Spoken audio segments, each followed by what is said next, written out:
United States appears to close to sanctioning an Israeli military unit over alleged human rights violations in the West Bank, a move the Israeli Prime Minister Benjamin Netanyahu angrily denounced as absurd.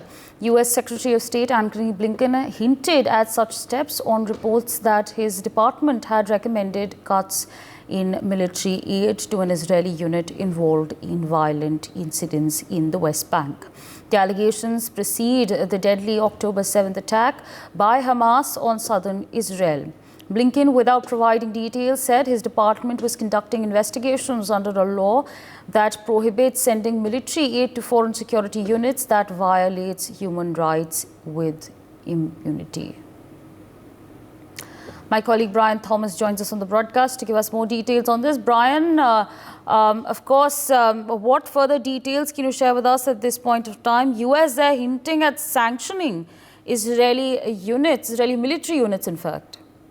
Well, definitely, Sabri, the United States now seem to be on a brink of imposing sanctions on Israeli military units for alleged human rights violation in the West Bank that happened. Now, if we talk about the move also, it was vehemently, Sabri, criticized by the Israeli Prime Minister Benjamin Netanyahu, also has said utterly absurd. And even this development also follows U.S. Secretary of State Antony Blinken's indication that he, during a press conference, also interaction in Italy, he said that the department may recommend reductions in military aid to an Israeli unit alleged involved in violent incidents in the West Bank. And the allegations also predate the daily attacks that happened from the very October 7th. And also talking about Blinken, Blinken hinted at the forthcoming actions also without divulging very much into the specifics, but he stated that the investigations are underway pursuant to a law prohibiting, military aid to the foreign security units, which was found violating human rights with impunity. Now, he also rather emphasized the likelihood of imminent results, indicating determinations also that would be made public in the coming days. And talking about, to give more perspective to the viewers, rather back in the late 2022 also, the State Department directed embassy personnel in Israel to probe alleged abuses in the West Bank attributed to the army's ultra-Orthodox NewsX Yehuda battalion.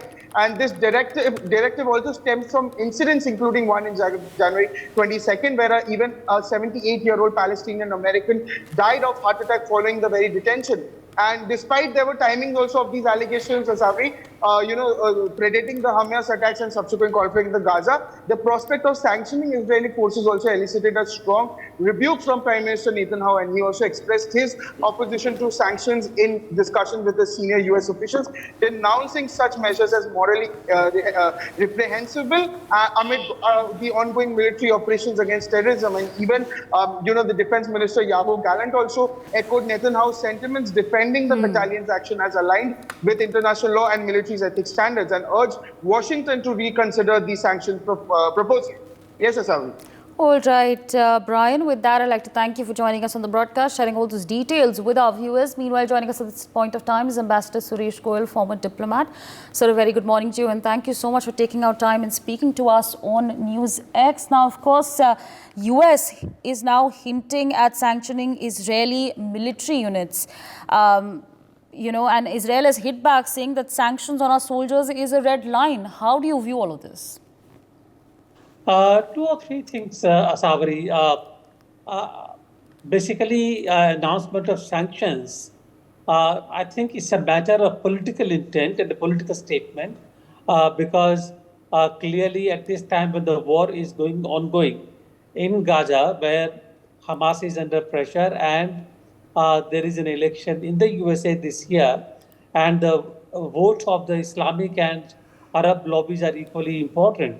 The administration, the US government, has to show something really in terms of getting those votes really. The question is, according to the news story, it seems that the investigations that Antony Blinken claims have been ongoing, they started even before the attack on Gaza. The Hamas attack on the Israelis community. Now, does it really take so long for the investigations to complete? These are mostly a political matter, and Netanyahu has already reacted rather heatedly on such a step to come. Even in terms of technicalities, once the investigations have been completed, these outcome or the findings have to be submitted to the Congress. The Congress has to certify that these investigations are complete. Then the sanctions have to be voted by the Congress. It's a long process, really. So I think as a matter of political statement, it's all good. But whether they actually will be institutionalized, whether they will be actually put in place, I have my doubts. Right, so That's absolutely. With that, I'd like to thank you for joining us on the broadcast, sharing your perspectives with our viewers. For more such videos, subscribe to the NewsX YouTube channel, hit the bell icon.